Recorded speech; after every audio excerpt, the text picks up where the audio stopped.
Hi everyone, good evening and welcome again on Unacademy platform. Voice वगैरह आ रही है sir? चलिए, तो बेसिकली ये जो क्लास ले रहे हैं ये आप ले रहे हैं अनअकैडमी प्लेटफॉर्म पर। और गुड इवनिंग। और यहाँ पे जो जो क्लासेस देखने को मिल रही हैं आपको, तो पूरा आपको एसीएफ का कोर्स देखने को मिलेगा और आरएस के जो बचे हुए छूटे हुए टॉपिक हैं मैं वो यहाँ पे आपको करवाऊंगा डेली शाम को 7 बजे। ठीक है। नेक्स्ट सर, अनअकैडमी पर जो क्लासेस हैं आप लाइव क्लासेस देख सकते हैं और किसी वजह से आपकी क्लास छूट गई है तो आप रिकॉर्डिंग सेशन भी देख सकते हैं। यहाँ पे आपको एक कंप्लीट सेशन या कंप्लीट कोर्स देखने को मिलेगा, रिवीजन कोर्स जो कि एसीएफ के लिए है। इसमें modern history, Indian art culture, Rajasthan geography, Indian geography, उसके अलावा Indian Rajasthan economics, science, Rajasthan geography, Rajasthan art culture, English and current affairs की क्लासेस मिलेंगी। 25 डेज का ये कोर्स है, तो ये फ्री ऑफ कॉस्ट है, आप इसको ज्वाइन कर सकते हैं। उसके अलावा आप देखना शुरू करेंगे जो हमारी प्लस क्लासेस होती हैं, यहाँ पे आपको कंप्लीट सिलेबस दिया जाता है। उसके अलावा हमें पीडीएफ नोट्स प्रोवाइड करवाए जाते हैं। टेस्ट होते हैं यहाँ पे अनलिमिटेड, और उसके अलावा डाउट क्लियरिंग सेशन जो होते हैं वो भी यहाँ पे प्रोवाइड करवाए जाते हैं। कंप्लीट कोर्स जो आपको रीट लेवल फर्स्ट का मिलेगा, रीट लेवल सेकंड का मिलेगा। उसके अलावा मैं बोल सकता हूँ फाउंडेशन आरएस कोर्स मिलेगा। उसके अलावा आप बोल सकते हो कि 25 दिन का यहाँ पे आपको ये एसीएफ कोर्स चल रहा है, और अगर आप पटवार आरएस किसी भी एग्जाम की प्रिपरेशन कर रहे हैं तो आप अनअकैडमी ज्वाइन कर सकते हैं। ओके, तो यहाँ पर जो ये आपका आरएस का कोर्स चल रहा है इसके अंदर आपको जितने भी एजुकेटर प्रीलिम्स में इसकी तैयारी करवाएंगे, रिवीजन क्लासेस देंगे, लाइव डाउट क्लियरिंग सेशन देंगे। उसके अलावा आपको लैंग्वेज हिंदी में मिलेगा, वीकली क्विज देखने को मिलेंगे। आप ज्वाइन करना चाहते हैं तो आप प्लस सब्सक्रिप्शन ले सकते हैं। उसके लिए आप रेफरल कोड यूज कीजिएगा तुषार लाइव, और जैसे ही आप रेफरल कोड यूज करते हैं तो आपको 10% का ऑफ मिलता है यहाँ पे। ओके, 6 महीने का जो आप कोर्स ज्वाइन करते हैं तो आपको 5000 का पड़ेगा, साल भर का 6000 का 6300, और 2 साल का अगर ज्वाइन करते हैं तो 7500। अगर आप रीट की तैयारी कर रहे हैं तो आप 3 महीने का सब्सक्रिप्शन ले सकते हैं। चलिए सर, ये तो बात हुई यहाँ पे सब्सक्रिप्शन की। अब बात करते हैं इंडिया के अंदर हम फॉरेस्ट देखना शुरू करते हैं, भारत के अंदर वन देखना शुरू करते हैं। ठीक है, तो इंडियन फॉरेस्ट पॉलिसी जो देखने को मिलती है, देखो फॉरेस्ट पॉलिसी जो आपकी वन नीति जो आई है 1988 की होनी चाहिए यार, एक मिनट, 1988 इंडियन फॉरेस्ट पॉलिसी जो है आपकी, हाँ 1988 ये 1998 नहीं होनी चाहिए, बिल्कुल 1988 इसको करेक्ट कर लीजिए आप। ठीक है, ये 1988 आपकी, 1998 नहीं है। तो फॉरेस्ट पॉलिसी की अगर मैं बात करता हूँ तो ये देखने को मिलेगी कौन सी आपको, 1988 1988 की अगर हम बात करते हैं तो इस पॉलिसी के अकॉर्डिंग क्या होना चाहिए आपका, भारत के अंदर जो टोटल जो एरिया है इसके 33% भूभाग पे वन होने चाहिए। और इस पॉलिसी के अनुसार पर्वतीय जो प्रदेश देखने को मिलते हैं उसके 66%, और मैदानी भाग जो है यहाँ पे आपके 25% भूभाग जो है यहाँ पे आपका फॉरेस्ट होना जरूरी है। बिल्कुल आएगा यार। वन संरक्षण अधिनियम की बात करते हैं तो भारत के अंदर वन संरक्षण अधिनियम जो है ये सबसे पहले 1980 के अंदर आया था, और वन रिपोर्ट जो है ये देहरादून से आपकी जारी करी जाती है। भारतीय वन सर्वेक्षण विकास जो है ये हर 2 साल के अंदर रिमोट सेंसिंग के आधार पे फॉरेस्ट रिपोर्ट जो है वो जारी करता है। प्रेजेंटली अगर मैं देखना शुरू करता हूं तो आपको देखने को मिलेगी 16वीं फॉरेस्ट रिपोर्ट देखने को मिलेगी, 16वीं वन रिपोर्ट देखने को मिलती है जो कि वर्ष 2019 के अंदर जारी करी गई है। ठीक है, राजस्थान ये स्टेट वाइज भी जारी करता है और ये केंद्र की भी जारी करता है, पूरी मतलब इंडिया की भी जारी करेगा और स्टेट वाइज भी जारी करेगा ये। तो राजस्थान की भी 16वीं होगी और भारत की भी 16वीं ही होगी आपकी। इससे पहले जो रिपोर्ट आई थी वो 15वीं वन रिपोर्ट थी, और जो आपकी देखने को मिल रही थी 2017 के अंदर जारी करी गई थी। और अगर मैं उसके अंदर डाटा की बात करता हूं तो डाटा जो देखने को मिलेंगे वो आपको देखने को मिलेंगे 2015 के। ठीक है, यानी कि मैं क्या कहना चाह रहा हूं कि प्रेजेंटली जो हमारे पास में फॉरेस्ट रिपोर्ट जो आई है अभी, वन रिपोर्ट जो आई है भारत के हमारे पास में, ये भारत की है 16वीं वन रिपोर्ट। ठीक, 16वीं वन रिपोर्ट है जो कि 2017 के आंकड़ों पे वर्ष 2019 के अंदर जारी करी गई है। क्लियर है?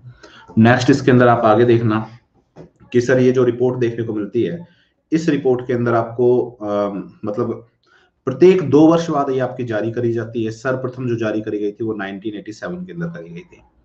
तो आपसे ये क्वेश्चन बनता है कि भारत के अंदर वन नीति के अनुसार या भारतीय वन नीति की घोषणा कब करी गई थी, 1988 में वन नीति के अनुसार कितने प्रतिशत भूभाग पे वन होने चाहिए। मैं बोल सकता हूँ 33% भूभाग पे वन होने अनिवार्य हैं, पर्वतीय क्षेत्र पे 66% पे, मैदानी पे लगभग 25% पे। वन संरक्षण अधिनियम जो है ये कब जारी करा गया, तो 1980 में करा गया है। फॉरेस्ट रिपोर्ट कितने वर्ष में जारी करी जाती है, 2 वर्ष में जारी करी जाती है। किसके द्वारा करी जाती है, भारतीय वन सर्वेक्षण विकास जो है देहरादून, इसके द्वारा करी जाती है आपका। पहली रिपोर्ट कब आई थी, तो 1987 के अंदर पहली रिपोर्ट आई थी। ध्यान रखना जो इस बार की रिपोर्ट है इसके अंदर मैग्रोव जो है इसको भी हमने फॉरेस्ट में काउंट करा गया है। मैग्रोव वनस्पति जो है इसको भी हम फॉरेस्ट में काउंट कर रहे हैं इस रिपोर्ट के अंदर, ठीक है। मैग्रोव वनस्पति जो देखने को मिलती है तटीय क्षेत्र पे देखने को मिलती है, तो ये आपकी जोड़ी गई है। इससे पहली जो रिपोर्ट थी उसके अंदर आरएएस में आया हुआ क्वेश्चन था कि वर्ष 2017 में जो रिपोर्ट आई है, यानी कि जो आंकड़े यूज करे गए थे 15 के करे गए थे, 17 की जो रिपोर्ट आई है इस रिपोर्ट में किसको वनों की श्रेणी से हटाया गया था, वृक्ष की श्रेणी से हटाया गया था, तो वो था आपका बांस। ठीक, बता रहा हूं, अभी पहुंच रहा हूं माया। तो सर अब ये ईयर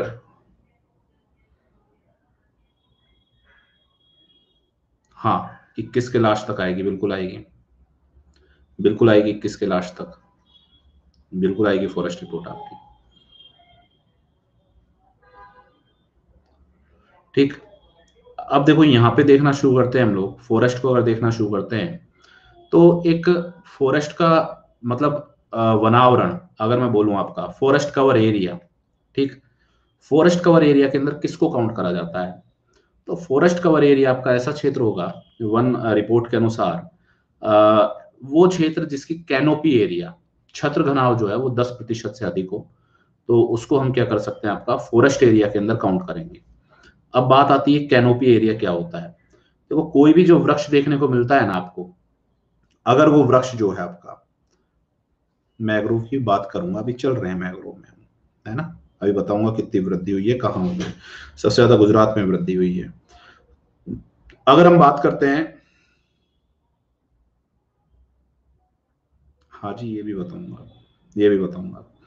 अगर हम बात करते हैं किसकी, फॉरेस्ट कवर एरिया, या फिर मैं बोल सकता हूँ कैनोपी, वन के अंदर किसको आपका काउंट करा जाएगा, मैं बोल सकता हूँ या किस वृक्ष को आपका काउंट करा जाएगा, तो मैं ये बोल सकता हूँ आपका कि ऐसे क्षेत्र या ऐसे वृक्ष जिनका 10% जो है, मैं बोल सकता हूँ भूभाग जो है वो कम से कम आपके घेरते हो, वृक्ष का छत्र घनाभ जो है वो 10% से अधिक होना चाहिए।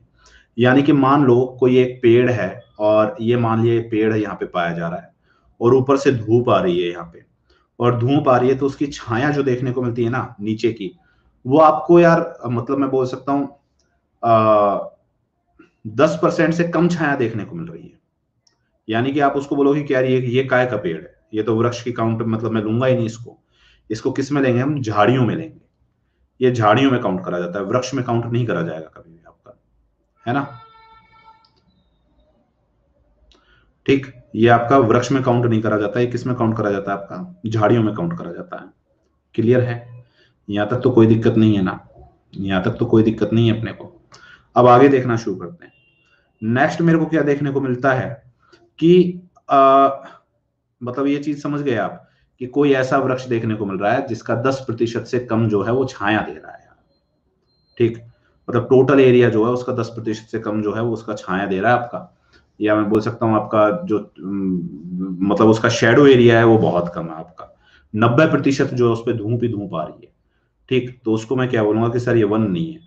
कोई ऐसा जो है आपका 10% से अधिक जो है वो छाया देना शुरू करता है अपने टोटल कवर एरिया के ऊपर वाला जो कैनोपी है, जो उसका ऊपर वाला छत्र देखने को मिलता है, इससे ज्यादा मतलब 10% से ज्यादा छाया देता है, तो उसको मैं आपका फॉरेस्ट में या मैं वृक्ष के अंदर काउंट कर लूंगा। ठीक, तो वेरी डेंस्ड फॉरेस्ट कौन से होते हैं, जिनका घनत्व जो होता है आपका 70 मतलब कैनोपी एरिया में 70% से अधिक होगा, उसको वेरी डेंस्ड बोलेंगे हम आपका। मध्यम मिड पे बोलेंगे 70 से 40, और खुले ओपन फॉरेस्ट आपका मैं बोल सकता हूँ जिनकी सघनता 10 से 40% हो आपका, और 10% से कम घनत्व जो रखते हैं उनको हम झाड़ियां बोलते हैं। और भारत के अंदर जो कुल झाड़ियां हैं वो 1.40% भाग पे आपकी झाड़ियां पाई जाती हैं। ठीक है, ये तो बात हो गई इनके वनों की, और ये आपकी बात हो गई झाड़ियों की, इनकी परिभाषा की बात हो गई आपकी। Next, forest survey of India जो है 2 वर्ष में आपकी रिपोर्ट निकालता है, और भारत वन स्थिति रिपोर्ट के नाम से जानी जाती है, सैटेलाइट के आधार पे 1987 से जारी करी जा रही है आपकी। रिमोट सेंसिंग के आधार पे आपका ये जो जारी करी जाती है, सैटेलाइट आपका उपग्रह रिसोसैट सेकंड जो है इसका यूज करा है हमने इस बार, इससे हमने डाटा लिए हैं और इस आंकड़ों के आधार पे हमने ये रिपोर्ट जो है जारी करी है आपका। देन देश के अंदर या भारत के अंदर वनों की बात करी जाए तो कुल क्षेत्रफल का मैं बोल सकता हूं जो 2019 की रिपोर्ट है इसके अंदर आपको 24.56% एरिया पे भारत के कुल क्षेत्रफल के मैं बोल सकता हूं 24.56% का जो एरिया है यहाँ पे वन देखने को मिलेगा। अब बात आती है कि सर वृद्धि जो है वो कितनी हुई है आपकी, ठीक। तो वृद्धि जो देखने को मिलती है आपको 15 हो गई आपकी, सॉरी 17% हो गई, 0.17% जो है ये वृद्धि देखने को मिल रही है। अगर मैं यहाँ पे देखना शुरू करता हूं तो यहाँ पे 0.17% की वृद्धि देखने को मिल रही है। अगर 17 आप 2017 की रिपोर्ट में देखते हैं तो 17 की रिपोर्ट में आपको 8,02,088 वर्ग किलोमीटर पे दिखाई देगा और 8,07,276 वर्ग किलोमीटर पे आपकी 2019 की रिपोर्ट में आ रहा है। पहली रिपोर्ट देखता हूं भारत के अंदर तो आपकी 24.39% क्षेत्र पे आपका वन देखने को मिल रहे हैं। इस बार आपका 24.56% भाग पे वन देखने को मिल रहे हैं आपके, ठीक। तो मैं बोल सकता हूँ वन जो देखने को मिलता है वनों से वृक्षों से आच्छादित जो क्षेत्र देखने को मिलता है, घिरा हुआ जो क्षेत्र देखने को मिलता है वो 24.56% एरिया पे देखने को मिलता है, ठीक। मैंग्रोव की बात करते हैं तो आपकी 54 स्क्वायर किलोमीटर, ये इंपॉर्टेंट है यार, इसका ध्यान रख लेना। मैंग्रोव में कुल कितनी वृद्धि हुई है तो मैं बोल सकता हूँ आपका 54 वर्ग किलोमीटर में जो है वो वृद्धि हुई है और 1.10% जो है ये कुल मैंग्रोव फॉरेस्ट के अंदर हमें वृद्धि देखने को मिलती है इस बार। अब बात करते हैं कि सर भारत के अंदर जो फॉरेस्ट देखने को मिल रहे हैं वो कौन कौन से फॉरेस्ट हैं।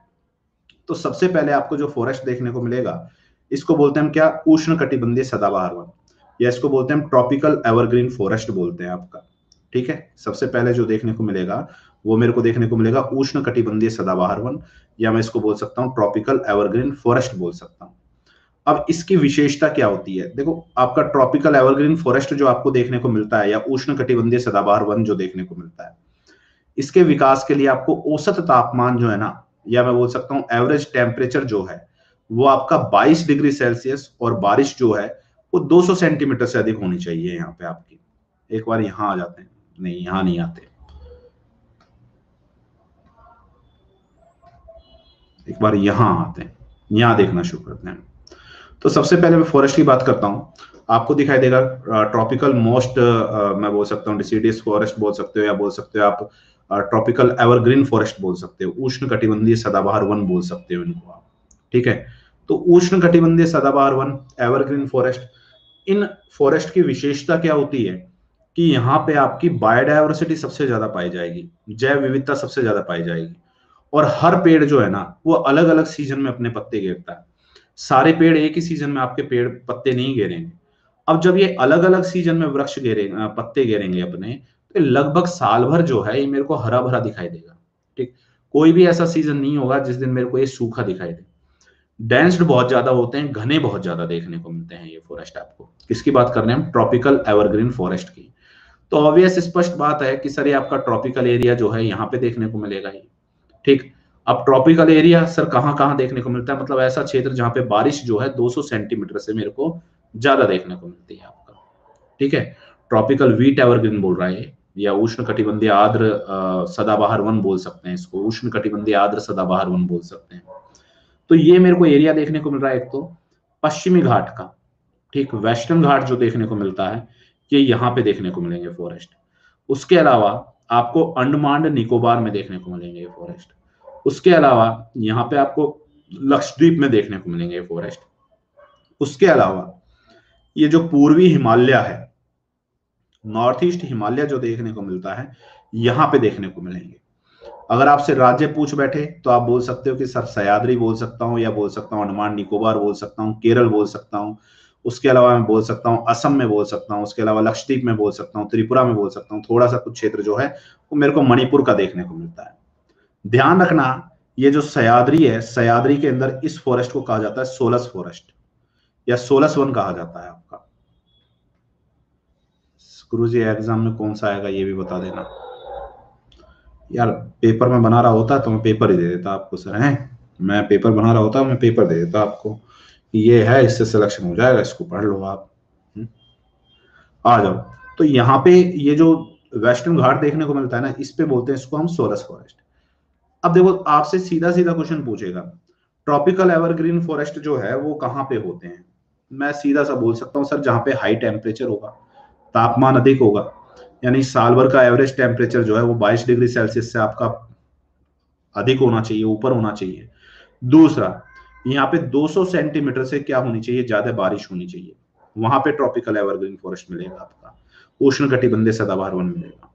अब सर केरला के अंदर मिल गया, पश्चिमी घाट के अंदर मिल गया, इसकी विशेषता क्या होती है आपका? इसकी विशेषता ये होगी कि यहाँ पे सबसे ज्यादा डायवर्सिटी देखने को मिलेगी, वृक्षों में सबसे ज्यादा विविधता देखने को मिलेगी। यानी कि एक पेड़ जो है ना वो आपका दूसरी नस्ल का है, तो दूसरा पेड़ यहाँ पे दूसरा देखने को मिलेगा, फिर तीसरा पेड़ कोई अलग ही होगा वहां पे, फिर उसके बाद कुछ यहाँ पे आपकी बेल भी होंगी आपकी, ठीक है, कुछ छोटी छोटी यहाँ पे झाड़ियां भी होंगी। मतलब यहाँ पे डायवर्सिटी या विविधता जो है इन पेड़ों के अंदर अधिक अलग अलग देखने को मिलती है, सबसे ज्यादा देखने को मिलती है। सारे एक से पेड़ देखने को नहीं मिलेंगे। फॉर एग्जाम्पल आप अपने राजस्थान में आ जाओ यार, अपने राजस्थान में, पश्चिमी राजस्थान में आप जाओगे, आप दूर दूर तक देखोगे आपको किक्कर जाटी यही दिखाई देगा, कोई और पेड़ तो नहीं दिखाई देता है आपको, लगभग लगभग एक ही प्रजाति के पेड़ दिखाई देते हैं सारे के सारे। यहाँ पे आपको ट्रॉपिकल एवरग्रीन के अंदर अलग अलग प्रजाति के पेड़ देखने को मिलते हैं आपका। ये पश्चिम बंगाल में नहीं होगा, पश्चिम बंगाल में तो मैग्रोव होगा आपका, पश्चिम बंगाल के अंदर तो मैग्रोव देखने को मिलेगा। पश्चिम बंगाल में क्यों होगा ये आपका? पश्चिम बंगाल में नहीं होगा ये।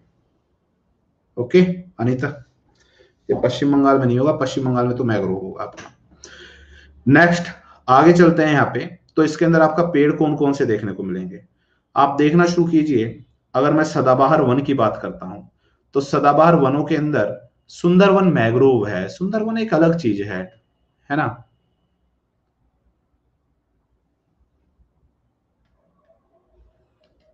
एक चीज बताओ, अगर मैं आपसे पूछ बैठूं कि भारत में कौन सा ऐसा क्षेत्र है जो 200 सेंटीमीटर से ज्यादा बारिश लेता है, जहां पे बारिश ज्यादा होती है, वहीं पे तो एवरग्रीन फॉरेस्ट मिलेंगे आपको, या टेम्परेचर हाई होगा वहीं तो एवरग्रीन मिलेंगे ना, है ना, है ना। सुंदरवन मैग्रोव में, यस यस, है ना।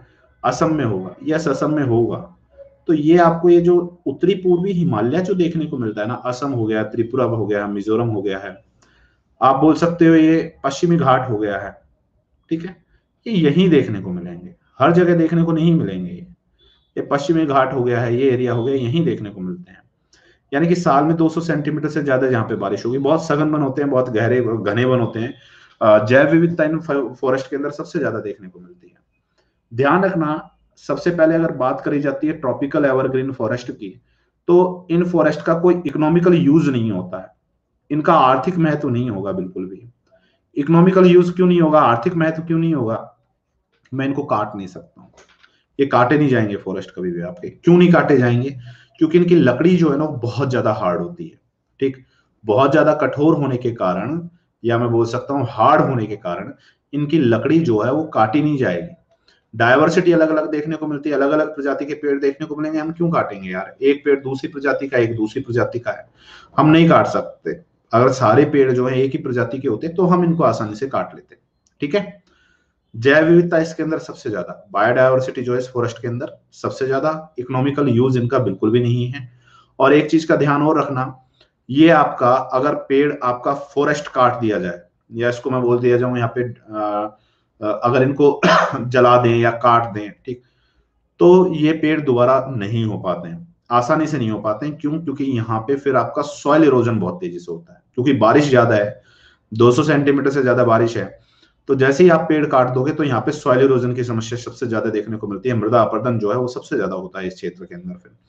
तो इस वजह से यहाँ पे आप अगर पेड़ काट देते हो तो मृदा का उपजाऊपन जो है या फर्टिलिटी जो है वो खत्म हो जाती है, और इनकी ग्रोथ जो है, रीग्रोथ जो है वो इतनी तेजी से नहीं हो पाती इन फॉरेस्ट की, ठीक।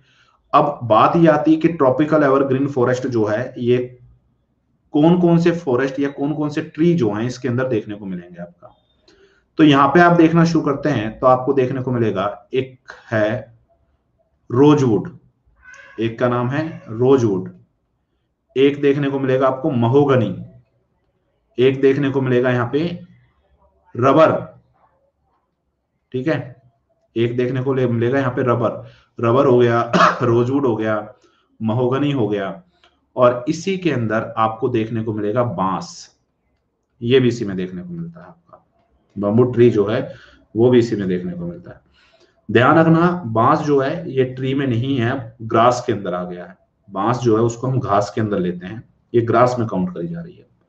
ध्यान रहेगा, ट्रॉपिकल एवरग्रीन फॉरेस्ट, कोई दिक्कत तो नहीं है ट्रॉपिकल एवरग्रीन फॉरेस्ट के अंदर, कि ट्रॉपिकल एवरग्रीन फॉरेस्ट जो है कहाँ पाया जा रहा है और कौन सा देखने को मिलता है इसके अंदर आपका।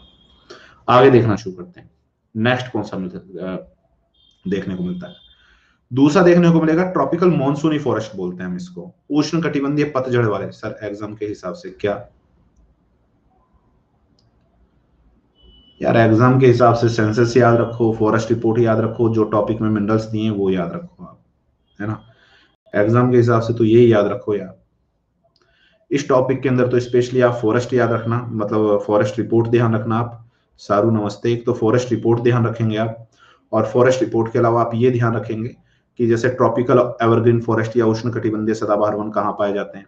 अभी मैं फैक्ट बताता हूँ। एक तो ये ध्यान रहेगा, उष्ण कटिबंधीय अंडमान निकोबार में, केरला में, पश्चिमी घाट में पाए जाते हैं, सबसे ज्यादा जैव विविधता ये वन रखते हैं, ये इतना सा ध्यान रखना आप, ठीक है। दूसरा देखने को मिलता है मेरे को कौन सा, ये फॉरेस्ट देखने को मिलेगा आपको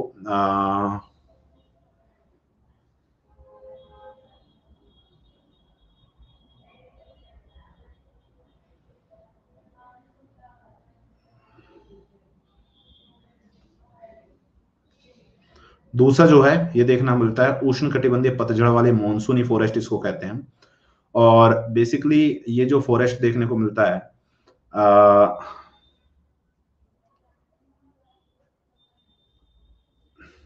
ट्रॉपिकल डिसिडियस मॉनसूनी फॉरेस्ट इसको हम बोलेंगे। ये फॉरेस्ट जो है ना, बारिश का याद रखना है, 200 सेंटीमीटर से ज्यादा पे होगा आपका, ठीक। मॉनसून और रेन एक ही बात है क्या सर? मॉनसून जो है तेजस्वी, एक विंड है, एक मैकेनिज्म है, और इस मैकेनिज्म की वजह से जो बारिश होती है उसको हम रेन बोलते हैं। मॉनसून एक कोज है, एक कारण है जिसकी वजह से बारिश हो रही है ना। बारिश जो है एक घटना है, बोल सकते हैं ज्योग्राफी के अंदर एक घटना, एक इवेंट है। बारिश जो है एक घटना का होना, एक इवेंट का होना है। ओके, क्लियर है, कोई दिक्कत तो नहीं है ना इसमें। मॉनसून की वजह से बारिश होती है, बारिश होने के कई कारण है, मेजरली इंडिया के अंदर मॉनसून की वजह से होती है। ओके, चलिए, मॉनसून जो एक मैकेनिज्म है, एक मतलब मैं बोल सकता हूँ क्रिया जिसकी वजह से बारिश हो रही है। ध्यान रखना, उष्ण कटिबंधीय पतझड़ वाले मॉनसूनी वन, इसको हम आपके पतझड़ वन भी कह देते हैं आपका, और इसी को हम बोल देते हैं मॉनसूनी फॉरेस्ट भी बोल देते हैं। इसी को हम क्या बोल देते हैं आपका, मॉनसूनी फॉरेस्ट। एक तो है ट्रॉपिकल एवरग्रीन फॉरेस्ट, एक है ट्रॉपिकल मॉनसूनी फॉरेस्ट। उष्ण कटिबंधीय पतझड़ वन बोल दीजिए इनको, या उष्ण कटिबंधीय मॉनसूनी वन बोल दीजिए। ये भारत के अंदर सर्वाधिक पाए जाते हैं। अगर आपसे पूछ ले कि भारत के अंदर सर्वाधिक पाए जाने वाला फॉरेस्ट, ट्रॉपिकल एवरग्रीन फॉरेस्ट अलग है और ट्रॉपिकल मॉनसूनी फॉरेस्ट अलग है आपका, दोनों अलग अलग है। एवरग्रीन सदाबहार वन है, मॉनसूनी फॉरेस्ट ये भारत के अंदर सबसे ज्यादा पाए जाते हैं, पतझड़ वाले वन देखने को मिलते हैं। यानी कि इनकी विशेषता क्या होगी, ये समर सीजन आने से पहले, देखो मॉनसून की विशेषता क्या होती है, मॉनसून जब कभी भी आएगा तो मॉनसून से पहले आपको एक सीजन देखने को मिलेगा, समर सीजन। वर्ल्ड में, पूरे वर्ल्ड में जहां जहां मॉनसून क्लाइमेट है वहां पे मॉनसून आने से पहले गर्मियां जरूर आती हैं। तो समर सीजन जब आता है तो इस समर सीजन के अंदर ये फॉरेस्ट जो है अपने पत्ते गिरने शुरू कर देंगे आपके, ठीक। जैसे ही गर्मियों का मौसम आएगा ये पेड़ जो है अपने पत्ते गिरने शुरू कर देते हैं। ध्यान रखना, ये उष्ण कटिबंधीय पतझड़ वन या मॉनसूनी वन जो है भारत के अंदर सर्वाधिक क्षेत्र में पाए जाने वाला वन है। और पूछ ले भारत के अंदर सर्वाधिक क्षेत्र में कौन सा वन पाया जाता है, तो मैं बोलूंगा आपका पर्णपाती वन या पतझड़ वन या मानसूनी वन, ये मैं बोलूंगा आपका, ठीक। ये सबसे ज्यादा देखने को मिलेगा। विशेषता क्या होगी, समर आने से पहले पत्ते गिरने शुरू करेगा। पत्ते क्यों गिरेगा, बेसिकली इस पे जो ट्री पाए जाते हैं, इस एरिया के अंदर जो पेड़ पाए जाते हैं, वो अपने अंदर ह्यूमिडिटी रोकने की कोशिश करते हैं, अपने अंदर वो आर्द्रता या नमी को रोकने की कोशिश करते हैं, और इसी नमी को रोकने के लिए गर्मी आने से पहले अपने पत्ते गिर देते हैं सारे के सारे। ये इनका एक इकोलॉजी सिस्टम है इनका, ठीक है। इनका एक सिस्टम होता है, ये अपनी नमी को रोकने के लिए समर आने से पहले या गर्मी आने से पहले अपने पत्ते जो हैं वो ऑटोमेटिकली सारे के सारे अपने आप स्वतः गिरने शुरू कर देंगे। अपने आसपास आपको कोई भी पेड़ देखने को मिले, जैसे नीम हो गया या पीपल हो गया, ठीक, ये आपको देखने को मिलता है, ये गर्मी आने से पहले अपने आप पत्ते सारे गिरने शुरू कर देंगे मार्च अप्रैल में अपने, ठीक है, मार्च अप्रैल में सारे के सारे पेड़ पौधे आपको ये गंजे दिखाई देंगे। अब बात करते हैं कि ये जो फॉरेस्ट है कहां से कहां तक होता है, कितने रेनफॉल के अंदर होता है। ठीक, तो ये जो देखने को मिलता है ये लगभग लगभग मैं बोल सकता हूं 100 से 200 सेंटीमीटर की जो बारिश होती है यहां पे देखने को मिलता है। ठीक, 100 से 200 सेंटीमीटर की बारिश होगी वहां देखने को मिलेगा आपका। नेक्स्ट, इसके अंदर ट्री कौन कौन से आते हैं, ध्यान रखना ये सबसे ज्यादा मतलब इंपॉर्टेंट क्वेश्चन बनता है। आपसे ये पूछ लिया जाता है कि साल, सागवान, ये वन जो होते हैं साल और सागवान के वन जो हैं, फॉरेस्ट जो है कौन से फॉरेस्ट के अंतर्गत आता है, तो मैं बोलूंगा सर मॉनसूनी फॉरेस्ट है आपका, या पतझड़ वन है आपका। बोल दोगे, मॉनसूनी बोल दीजिए या पतझड़ बोल दीजिए, बात एक ही है, दोनों की अलग अलग बात नहीं है आपका। तो साल देखने को मिलता है, सागवान देखने को मिलता है इसके अंदर। और क्या देखने को मिलता है आपका, इस वक्त जो पत्ते गिरने शुरू करता है आपका गर्मी आने से पहले, और कौन देखना शुरू करेगा, आप देखो ये आम का पेड़ देखते हो आप, स्पेशली यहाँ पे आपको देखने को मिलेगा, नीम वगैरह वो तो बोलोगे ही बोलोगे, उसके अलावा आप बोलोगे आम, आम का पेड़ यहाँ पे पत्ते गिरना शुरू कर देगा आपका। और कौन सा देखने को मिलेगा, स्पेशली इस क्षेत्र के अंदर आपको देखने को मिलता है कौन सा, महुआ देखने को मिलेगा, एक साल, सागवन, महुआ देखने को मिलेगा। और कौन सा देखने को मिलेगा इसके अंदर आपका, महुआ के अलावा आंवला देखने को मिलेगा आपका। ठीक है, ये जो पत्ते हैं सारे के सारे गर्मियां आने से पहले अपने पत्ते गिरने शुरू कर देते हैं आपके, तो इनको बोलते हैं क्या, मॉनसूनी फॉरेस्ट बोलते हैं। ठीक, क्लियर है, कोई दिक्कत तो नहीं इसमें। मॉनसूनी फॉरेस्ट के अंदर भारत में सबसे ज्यादा एरिया में ये देखने को मिलेगा। अब भारत में सबसे ज्यादा एरिया में देखने को मिलेगा तो ये कहां देखने को मिलेगा, बात दिमाग में अब ये आनी चाहिए कि ये फॉरेस्ट किस किस स्टेट के अंदर देखने को मिलता है। सबसे पहली बात तो ये होगी कि सबसे पहले या बिल्कुल मिड इंडिया जो देखने को मिलता है, मध्य भारत, स्पेशली एमपी जो है, मध्य प्रदेश में सबसे ज्यादा है, सबसे ज्यादा ये फॉरेस्ट जो है मध्य प्रदेश में देखने को मिलता है। मध्य प्रदेश के अलावा आप देखोगे कुछ एरिया आपको देखने को मिलता है कौन सा, कर्नाटका का देखने को मिलेगा, कुछ एरिया आपको छत्तीसगढ़ का देखने को मिलता है। ठीक, कुछ एरिया आपको ये पश्चिमी घाट के इधर आ जाओ पूर्व में, महाराष्ट्र का देखने को मिलता है आपका, झारखंड का देखने को मिलता है आपका, उड़ीसा का देखने को मिलता है आपका। ठीक, उसके अलावा कुछ एरिया वेस्ट बंगाल का देखने को मिलता है, कोस्टल एरिया नहीं होगा, वेस्ट बंगाल का जो अंदर वाला एरिया होगा यहां पे देखने को मिलेगा आपका, यूपी में देखने को मिलेगा, उत्तराखंड में देखने को मिलेगा। ठीक, अब देखो सबसे ज्यादा वन यही पाए जा रहे हैं आपके, मॉनसूनी वन बोल रहा हूं मैं। यहां पे आप देखते हो साल की, भाई अब बोलते नहीं कि सागवान की लकड़ी जो है ना, इसका फर्नीचर बनवाया हमने, बोलते हो नहीं बोलते हो, कई बार सुना होगा भाई सागवान की लकड़ी का फर्नीचर बनवाया है। या कई बार आपने देखा होगा भाई शीशम, ये जो फर्नीचर बनवा रहे हैं हम, बोल सकता हूं कि यहाँ पे आपको जो ट्री देखने को मिलता है, पेड़ देखने को मिलता है, सागौन हो गया आपका। ठीक है, सागवान हो गया या सागौन बोल दिया जिसको हमने, कि इसका हम फर्नीचर बनवा रहे हैं। यानी कि मैं ये बोल सकता हूं ये जितनी भी लकड़ी होंगी या जितने भी ये पेड़ होंगे, ठीक, इनका सबसे ज्यादा इकोनॉमिकल यूज होगा, सबसे ज्यादा इनका आर्थिक महत्व होने वाला है आपका। तो क्वेश्चन क्या बनेगा आपका, क्वेश्चन ये बनेगा कि निम्नलिखित में से कौन से फॉरेस्ट जो है इनका इकोनॉमिकल यूज बहुत ज्यादा है, आर्थिक यूज, आर्थिक उपयोग जो है वो सबसे ज्यादा है। मैं बोलूंगा सर मॉनसूनी फॉरेस्ट का सबसे ज्यादा इकोनॉमिकल यूज है। भारत के सर्वाधिक क्षेत्रफल पे कौन से वन पाए जाते हैं, मैं बोलूंगा सर उष्ण कटिबंधीय मॉनसूनी वन पाए जाते हैं आपके, ट्रॉपिकल मॉनसूनी फॉरेस्ट। देखो लोग बड़े कंफ्यूज होते हैं ट्रॉपिकल एवरग्रीन और ट्रॉपिकल मॉनसून, इसके क्वेश्चन मैंने दोपहर को भी आपका डाला था। अगर आपसे पूछ ले कि ट्रॉपिकल मॉनसून फॉरेस्ट जो है सबसे ज्यादा कहां पाया जाता है, अगर पूछ ले ट्रॉपिकल मॉनसून, उष्ण कटिबंधीय मानसूनी वन कहां पाया जाता है सबसे ज्यादा, तो आप आंख बंद करके मध्य प्रदेश को लगा देना उसके अंदर, क्योंकि भारत में सबसे ज्यादा वन ही मध्य प्रदेश में पाए जाते हैं। अगर मैं एरिया देखना शुरू करता हूँ, क्षेत्र देखना शुरू करता हूँ, तो सबसे ज्यादा फॉरेस्ट का एरिया ही एमपी के पास में है आपका। क्लियर है, कोई दिक्कत तो नहीं है, इकोनॉमिकल यूज इनका सबसे ज्यादा होने वाला है। साल देखने को मिलेगा, सागवान देखने को मिलेगा, उसके अलावा बोल सकता हूँ महुवनी देखने को मिलेगा, यहाँ पे महुआ देखने को मिलेगा आपको, यहाँ पे आम, आंवला देखने को मिलेगा। यहाँ पे आपका लकड़ी मुलायम होती है, मजबूत होती है, और ये फॉरेस्ट थोड़े से खुले हुए होते हैं, कॉमर्शियल यूज होता है, और सबसे ज्यादा इंपॉर्टेंस इन्हीं फॉरेस्ट की देखने को मिलेगी आपकी। ठीक है, कटाई इनकी सबसे ज्यादा होगी, सबसे ज्यादा इनको काटा जाएगा, क्योंकि पेड़ जो है ना, लकड़ी थोड़ी सी मुलायम होती है। ट्रॉपिकल फॉरेस्ट देखते हो इसकी लकड़ी जो है हार्ड होती है, इसकी लकड़ी मुलायम होगी, काटने में आसान होगी, और पेड़ जो है दूर दूर पाए जाएंगे और एक ही प्रजाति के पेड़ पाए जाएंगे, इसलिए हम काट देंगे, मतलब लागत जो है, कॉस्टिंग जो आएगी कम आएगी। सघन जो डेंस्ड फॉरेस्ट है वो काटे नहीं जा सकते, क्योंकि वहां मशीन नहीं जा सकती अंदर, जिनकी डेंसिटी कम होगी वो आसानी से काटे जा सकते हैं आपके। क्लियर है, यहां तक कोई दिक्कत नहीं है। नेक्स्ट देखने को मिलता है मेरे को कौन सा, ट्रॉपिकल ड्राई फॉरेस्ट देखने को मिलता है। ठीक, तो ट्रॉपिकल ड्राई फॉरेस्ट की जब बात आती है तो फिर मेरे दिमाग में आना चाहिए क्या, रेनफॉल आना चाहिए इसके लिए। और रेनफॉल की बात आनी चाहिए तो मैं बोलूंगा 50 से 100 सेंटीमीटर वाला जो क्षेत्र है वहां पे। और ट्रॉपिकल ड्राई फॉरेस्ट जो देखते हो, उष्ण कटिबंधीय शुष्क वन जो देखते हो, तो इसके अंदर बोल सकता हूँ शीशम, बबूल, कीकर, महुआ ये देखने को मिलता है। ये पूर्वी राजस्थान, तमिलनाडु, आंध्र प्रदेश और कर्नाटक में देखने को मिलेगा। ठीक, जो अर्धशुष्क क्षेत्र हैं यहाँ पे, हरियाणा हो गया, पूर्वी राजस्थान हो गया, तमिलनाडु हो गया, कर्नाटक हो गया, यहाँ पे देखने को मिलता है ट्रॉपिकल ड्राई फॉरेस्ट आपका। डेजर्ट फॉरेस्ट मरुस्थलीय क्षेत्र में देखने को मिलेंगे। और इसके अंदर मैं बोल सकता हूँ जो वनस्पति देखने को मिलती है 50 सेंटीमीटर से कम वर्षा वाले क्षेत्र में देखने को मिलते हैं।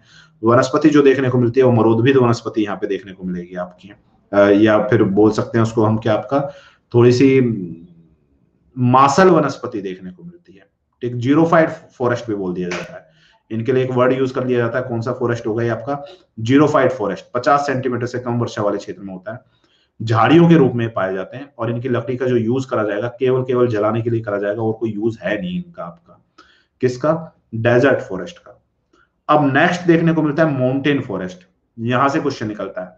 अब मेजर इसमें इतना तो याद रख लोगे ना यार कि भारत के सर्वाधिक क्षेत्रफल पे कौन सा वन पाया जाता है, बोल देना मानसूनी। इकोनॉमिकल यूज किसका है, बोल देना मानसूनी। भारत के अंदर सर्वाधिक मतलब मैं बोल सकता हूँ सघन वन कौन से देखने को मिलेंगे, एवरग्रीन। एवरग्रीन कहाँ देखने को मिलेगा, केरला के अंदर। पश्चिमी घाट में कैसे वन पाए जाते हैं, एवरग्रीन फॉरेस्ट पाए जाते हैं आपका। नेक्स्ट आगे देखने को मिलता है आपका माउंटेन वन। तो देखो पर्वतीय वन जो है ना, ये आपका हाइट के अकॉर्डिंग होते हैं।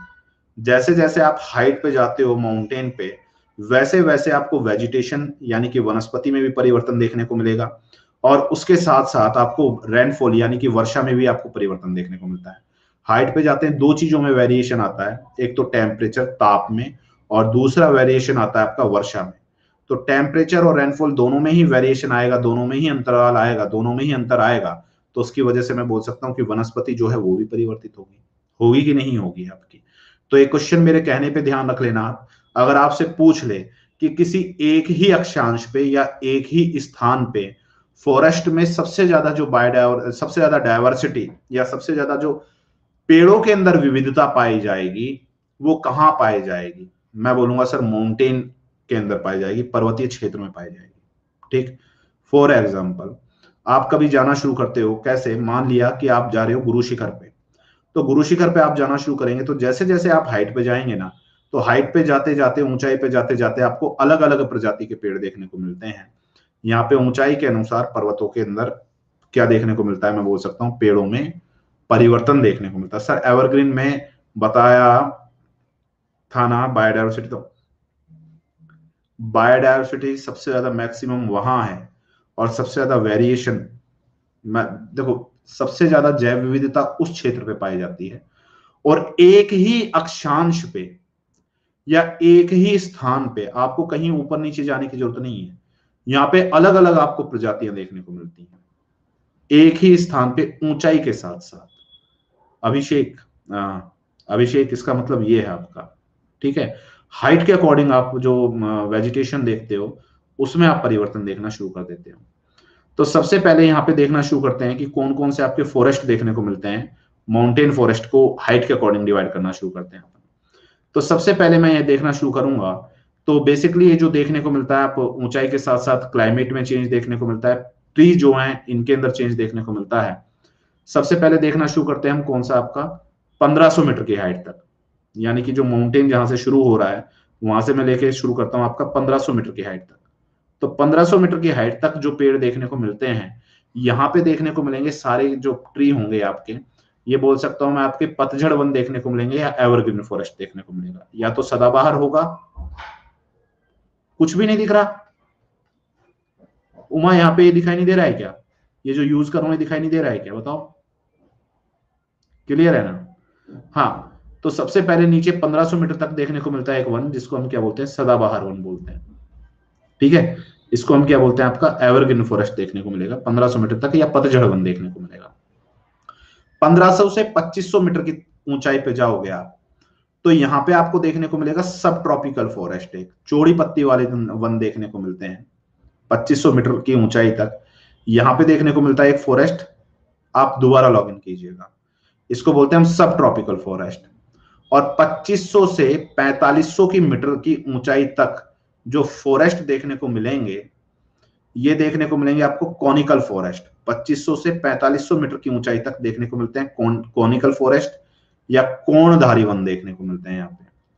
ठीक, जैसे इसके अंदर आप बोल सकते हो पाइन वगैरह का ट्री हो गया, ये पाइन ट्री हो गया, ये देखने को मिलेगा। और उसके बाद में 4500 से 4800 की ऊंचाई तक जो आपको देखने को मिलता है उसको बोलते हैं हम क्या, आपका टूंड्रा। ठीक है, 4500 से 4800 तक जो देखने को मिलता है वो टूंड्रा वनस्पति, और 4800 मीटर के ऊपर जो है यहाँ पे कोई वेजिटेशन नहीं मिलेगी माउंटेन एरिया के अंदर आपको। ठीक, सबसे पहले 1500 मीटर तक एवरग्रीन, फिर 2500 तक आपको जो देखने को मिलता है, मैं बोल सकता हूँ चौड़ी पत्ती वाले पतझड़ वन देखने को मिलते हैं। फिर उसके बाद में 45 तक देखने को मिलते हैं कोणधारी वन देखने को मिलते हैं। आपको ये देखने को मिलेगा कि पर्वतीय क्षेत्र में कितने मीटर की ऊंचाई के आगे जो है वेजिटेशन नहीं मिलती है, मैं बोल सकता हूँ 4800 मीटर। आपसे पूछेगा पर्वतीय क्षेत्र के अंदर कॉनिकल फॉरेस्ट कहाँ देखने को मिलेगा, 2500 से 4500 मीटर तक देखने को मिलता है। टैगा वनस्पति कहाँ देखने को मिलती है, कितनी हाइट पे देखने को मिलेगी टैगा वनस्पति, तो 4500 से 4800 की हाइट पे टैगा फॉरेस्ट देखने को मिलेगा आपका। ये क्वेश्चन आएगा इसके अंदर। बात करा जाता है कि जो आपके पर्वतीय माउंटेन जो आपके माउंटेन फॉरेस्ट जो देखने को मिलता है, इस फॉरेस्ट का यूज क्या है, किस काम में आएगा। मैं बोलूंगा सबसे ज्यादा इनका जो यूज करा जाता है मेडिसिन में करा जाता है, दवाइयों में करा जाता है। इनका जो महत्व होगा वो दवाई के लिए होगा, औषधियों के लिए होगा। और यही कारण है कि भारत के अंदर हिमालय जो क्षेत्र है, यहाँ पे आपका ये इंडस्ट्री जो है, मेडिकल इंडस्ट्री जो है सबसे ज्यादा डेवलप है। आप देखना शुरू करते हैं उत्तराखंड, तो उत्तराखंड जो है और आपका हिमाचल जो है, मैक्सिमम मेडिकल कंपनी जो है वो यही काम कर रही है उत्तराखंड में और हिमाचल के अंदर, क्योंकि इनको यहाँ से आपका रॉ मटेरियल मिलता है, उसके लिए कच्चा माल मिल जाता है आपका। क्लियर। तो पर्वतीय वनों का महत्व क्या होगा, मैं बोलूंगा आपका वनस्पति जो इनकी होती है ये आपका मेडिसिन या बोल सकता हूँ जड़ी बूटियों के काम में आती है, ये इनका महत्व देखने को मिलता है। ठीक, नेक्स्ट आगे देखना शुरू करते हैं इंडिया के अंदर फॉरेस्ट को। तो यहाँ पे कुछ आप फैक्ट देख लीजिए। फैक्ट के अंदर अगर पूछ लिया जाए कि भारत के अंदर सबसे ज्यादा वन जो है वो कौन से राज्य में पाए जाते हैं, मॉनसूनी वन को ही पर्णपाती वन कहते हैं, है ना। ये जो मॉनसूनी वन दिखाई दे रहा है आपको, उष्ण कटिबंधीय मॉनसूनी वन, इसी को पर्णपाती वन कहते हैं। यहाँ यही पतझड़ वाले वन जो होंगे इन्हीं को हम पर्णपाती वन कहेंगे। ओके, सबसे ज्यादा पाए जाएंगे आपके। नेक्स्ट देखना शुरू कर दीजिए। अगर पूछ लिया जाए कि भारत में सबसे ज्यादा वन कहां पाए जाते हैं, यहां से देखो प्रोबेबिलिटी है ना फॉरेस्ट में, यहां से क्वेश्चन आने की प्रोबेबिलिटी जो है वो आपकी 90% प्रोबेबिलिटी है, 90% यहां से संभावना है क्वेश्चन पुट होने की आपकी। पूछ लिया जाए भारत में सबसे ज्यादा फॉरेस्ट एरिया कौन सा स्टेट रखता है, तो बोल देना एमपी स्टेट जो है सबसे ज्यादा फॉरेस्ट एरिया रखता है। सबसे कम फॉरेस्ट एरिया कौन रखता है, तो आप बोलेंगे हरियाणा जो है सबसे कम रखता है, फिर उसके बाद में पंजाब जो है वो उसके बाद में दूसरे नंबर पे।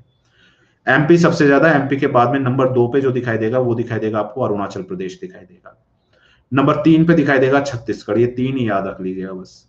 नंबर 1 पे एमपी, नंबर 2 पे अरुणाचल प्रदेश और नंबर 3 पे आपको देखने को मिलता है छत्तीसगढ़ देखने को मिलता है। बात कर ले हम किसके अंदर, परसेंटेज के अंदर, कि प्रतिशत के आधार पे भारत में सबसे ज्यादा वन कहां पाए जाते हैं, तो आप बोलेंगे प्रतिशतता के आधार पे या परसेंटेज में सबसे ज्यादा वन जो देखने को मिलेंगे वो देखने को मिलेंगे मेरे को मिजोरम में देखने को मिलेंगे। मिजोरम के बाद में नंबर 2 पे जो देखने को मिलते हैं वो देखने को मिलते हैं अरुणाचल प्रदेश में, और नंबर 3 पे देखने को मिलते हैं आपको मेघालय के अंदर। मैं ये भी बोल सकता हूं कि अरुणाचल प्रदेश जो है भारत के अंदर दूसरे नंबर पे सबसे ज्यादा एरिया और दूसरे नंबर पे सबसे ज्यादा परसेंटेज में फॉरेस्ट रखता है। ये तो समझ जाओगे ना कि परसेंटेज और एरिया, इसमें कंफ्यूजन तो नहीं है ना क्षेत्रफल में और परसेंटेज में। परसेंटेज और क्षेत्रफल में तो कंफ्यूजन नहीं है ना किसी को। तो बस इसमें इतना ही ध्यान रखना है आपको कि भारत के अंदर सबसे ज्यादा प्रतिशत के अंदर वन जो पाया जा रहा है वो मिजोरम के अंदर पाया जा रहा है, और मिजोरम के बाद में नंबर 2 पे पाया जा रहा है अरुणाचल प्रदेश के अंदर। क्षेत्रफल की बात कर ली जाए, आपकी एरिया की बात कर ली जाए आपका, हाँ नॉर्थ ईस्ट ज्यादा है। क्षेत्रफल की बात कर ली जाए तो नंबर 1 पे एमपी देखने को मिलता है, नंबर 2 पे आपको अरुणाचल प्रदेश देखने को मिलता है, और नंबर 3 पे आपको छत्तीसगढ़ देखने को मिलता है। और यहाँ पे आपको देखने को मिलेगा कौन सा आपका, मिजोरम के बाद में मेघालय। ठीक है, मिजोरम के बाद में यहाँ देखने को मिलेगा मेघालय। अब बात ये आती है कि 2017 की जो रिपोर्ट है आपकी, और 2019 की जो रिपोर्ट है, इस रिपोर्ट के अंदर सबसे ज्यादा ग्रोथ जो हुई है वो कहाँ पे हुई है? ठीक, अगर पूछ ले आपसे 2017 और 19 की रिपोर्ट में सबसे ज्यादा जो फॉरेस्ट में ग्रोथ करने वाला है, सबसे ज्यादा जो वृद्धि करने वाला राज्य है भारत का, वो कौन सा रहा है? मैं बोलूंगा सर कर्नाटका जो है ये सबसे ज्यादा वृद्धि कर रहा है फॉरेस्ट के अंदर। आपका वनों के अंदर सबसे ज्यादा वृद्धि हुई है यहाँ पे आपकी इन 2 सालों के अंदर। दूसरे नंबर पे मेरे को देखने को मिलता है आंध्र प्रदेश। दूसरे नंबर पे सबसे ज्यादा जो वृद्धि हुई है वो आंध्र प्रदेश के अंदर हुई है। और तीसरे नंबर पे जो देखने को मिलती है वो देखने को मिलती है मेरे को केरला में देखने को मिलती है। ध्यान रहेगा इसका। ठीक, आप बोल सकते हो कर्नाटका, उसके बाद में आंध्र प्रदेश और केरल, ये 3 स्टेट ध्यान रखने आपको फॉरेस्ट के अंदर सबसे ज्यादा ग्रोथ करने वाले भारत के अंदर आपके।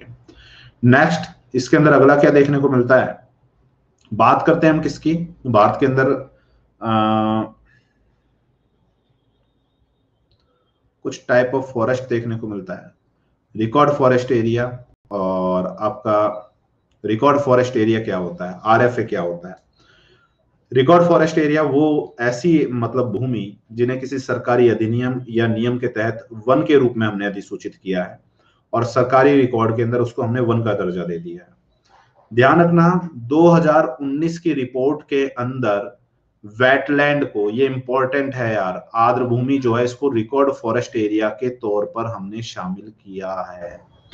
कि मतलब ये क्वेश्चन बन सकता है कि 2019 की रिपोर्ट में किसको हमने रिकॉर्डेड या रिकॉर्डेड फॉरेस्ट एरिया के अंदर शामिल करा है? तो मैं बोलूंगा आपको वेटलैंड को करा है, आर्द्र भूमि को करा है। और आर्द्र भूमि के अंदर जो है आपका या रिकॉर्डेड फॉरेस्ट एरिया जो है इसमें कमी आई है आपकी 330 स्क्वायर किलोमीटर या 2.5% जो है उसकी कमी देखने को मिलती है।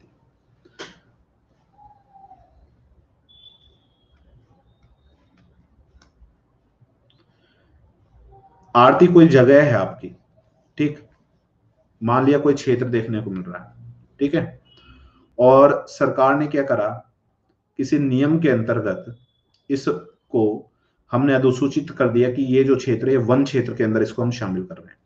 जैसे कि बांस वाले क्षेत्र को हमने से वन के अंदर से हटाया ना, है ना, उस तरीके से मान लीजिए किसी ग्रास एरिया को, किसी घास भूमि को या किसी अन्य क्षेत्र को हम कह रहे हैं कि इसको हम रिकॉर्डेड फॉरेस्ट एरिया में शामिल करते हैं, वन भूमि के अंदर शामिल कर देते हैं।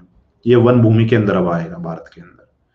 तो वन भूमि के अंदर हमने 2019 की रिपोर्ट में लिया है वेटलैंड एरिया, आर्द्र भूमि। आर्द्र भूमि तो पता है ना आपको, आर्द्र भूमि तो पढ़ाया हुआ है ना मैंने। तो ध्यान रखना आर्द्र भूमि के अंदर इसको हमने काउंट कर लिया, आर्द्र भूमि को रिकॉर्डेड फॉरेस्ट एरिया में इस बार हमने काउंट कराया और इसमें हमें कमी देखने को मिलती है। बांस जो है, बांस के अंदर ध्यान रखना वृद्धि हुई है। और सर्वाधिक अगर बांस की बात करें कि भारत में सबसे ज्यादा बांस कहाँ देखने को मिलता है, तो मध्य प्रदेश जो है वहां पे सबसे ज्यादा आपको बांस देखने को मिलेगा। नेक्स्ट बात कर लेते हैं मैग्रोव की। अभी हाल ही में आपके मैग्रोव के जो क्वेश्चंस जो हैं वो बहुत ज्यादा आए हैं एग्जाम के अंदर। तो मैग्रोव की अगर बात करी जाए तो मैग्रोव वनस्पति है क्या? देखो मैग्रोव वनस्पति तटीय क्षेत्र पे या मैं बोल सकता हूँ समुद्र के किनारे जो खारा जल जो पाया जाता है, दलदलीय जो क्षेत्र पाया जाता है, वहां पे पाई जाने वाली वनस्पति है। लास्ट टाइम तो रिकॉर्डेड फॉरेस्ट एरिया में ओपन FRA